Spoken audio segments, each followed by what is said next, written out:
problem with a lot of people, though, you know what? It doesn't matter what you say, they aren't going to listen. Have you shown them something? No. It's not that. See, well, it says that. It says red right there. Red. R-E-D. Yeah, but you have to read it in the spirit to understand. It means blue. Well, over here it says up. U-P. Up. Yes, but brother, you have to have faith. It means down.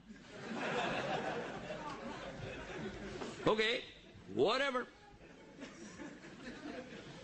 Many miracles come with prophets. This is how Allah gives them the clear identification, so you know you got to follow them. In Surah Ar-Rum, for instance, it begins immediately talking about the Romans had been defeated in the nearest land, which was the Arabian Peninsula. And after this defeat, though, they're going to be victorious within 3 to 9 years. It's a word in Arabic that means 3 to 9 years. And sure enough, they were badly defeated in Antioch in 613, and as a result, the Persians swiftly pushed them on all fronts. It was hard to imagine the Romans would ever defeat the Persians, but sure enough, the Quran was right, because the Romans were victorious within 3 to 9 years. It was in the year 622, 9 years after the Romans' defeat. The two forces met again on Armenian soil. The result was decisive victory in favor of the Romans. MashaAllah. Prophecy was fulfilled. Now that's a prophecy, though, in the time of Muhammad. So the detractors from Islam would say, well, he made it up after the fact. Never mind the fact that we know when it was revealed because people were reciting it. But they'll still say, well, I don't believe that. I don't want to believe that. It's not mentioned in this book, but most of you will know it when I mention it to you. The most amazing miracle that I know of, dealing with the Quran and the Prophet Muhammad sallallahu alaihi wasallam, is one that I thought about after I saw a movie called Back to the Future.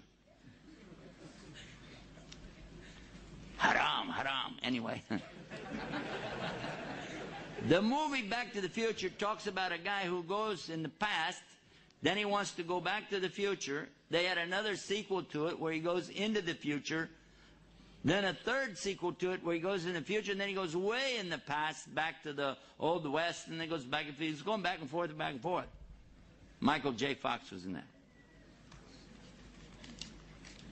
But I thought about this, and then I thought about something. Nobody could really predict things that happened in the ancient past that people are arguing about. They don't even know what it is for sure. But somebody to predict something in the past and then make a connection with that to something in the future. Do you think somebody could do that? That would be really tough. I want you to take a subject that happened, let's say, 3,000 years ago, okay? And I want you to take that subject and then predict something about it 1,500 years from now, and let's see how well you can do. Well, the good news is you won't be here, so nobody could blame you. But the Quran is still here, and we just found out something in the 1970s. An amazing thing. For a long time, centuries, not just the Christians, but even some of the Jews, people have been arguing about Moses, alayhi salam. Did he really even exist, or was he just somebody that they made the story up about? Big-time scholars of the Bible have actually said that this is just a nice story. There really wasn't anybody named Moses. There wasn't anybody named Pharaoh. There really was no incident of the Jews being taken into captivity or the punishment that they went through and then being saved and taken away from that. It's just something that somebody made up. And they even say it was made up probably during the Babylonian exile, which did happen. This is on record. And when they came back from it, they just put all that together to kind of, encourage the troops and stuff like that. This is actually in books that I've read about the scholars of the Old Testament. So the Prophet ﷺ only repeats what he hears. The angel Jibril is a representative of Allah and tells him to recite. He recites, and what he hears, he recites, and the people recite the same thing. And we've been doing that mouth to ear and ear to mouth ever since. In the Quran, there's a statement, a strange statement, that was actually discovered by a non-Muslim in the early 70s. He was one of the world's top surgeons and lecturers, scientists from France, Dr. Maurice Bucaille. He was asked to go to Cairo, Egypt, to examine the corpse of a mummy. They wanted to do some forensic work on it to get some information and discover whatever they could from this mummy. He was amazed because he said, we can prove that this person died of drowning.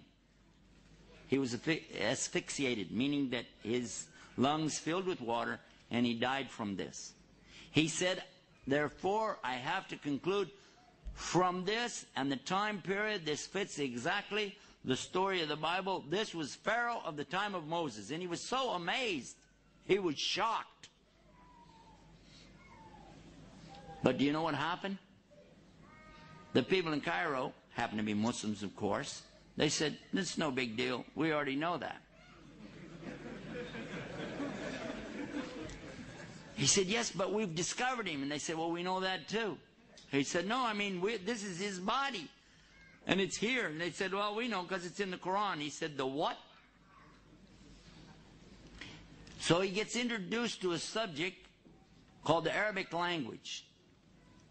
He began to study it until he could understand the Arabic well enough to actually translate for himself every single word. Because he wanted to know, what is this book? Because it says in it that Allah is going to punish Pharaoh in a very specific way. That he is going to drown him, but he's going to preserve his body as a sign. And sure enough, he's a sign for all to see today, because that body has been put on tour and taken all around the world to show this Pharaoh. If you haven't seen it, I have. I saw it when it was an exhibition in Chicago. Happened to be up there, went to the museum and saw it. They've toured this body around the world and said, most likely, this could be Moses. Not Moses himself, but the Pharaoh of Moses' time. There he is. Amazing. Huh? But that's not where it ends. Dr. Bucaille continued his study until he managed to go through the disciplines of geology and geography, astronomy, embryology, and prove without a shadow of a doubt that every single reference in the Quran to science is absolutely, emphatically proven to be correct. It was his book that was first published in the French language that really stood the science people up on their ear. It was translated then into the English language, and it was called in English, the Bible, the Quran, and Science. He wrote another book, The Origin of Man, because it became evident, without any doubt, what Allah had said in the Quran proves there is a God, a creation, and human beings did not come from monkeys. And we believe that as Muslims. Although I still wonder, when I look at my brother-in-law, I can't help but think that, never mind, this is another subject.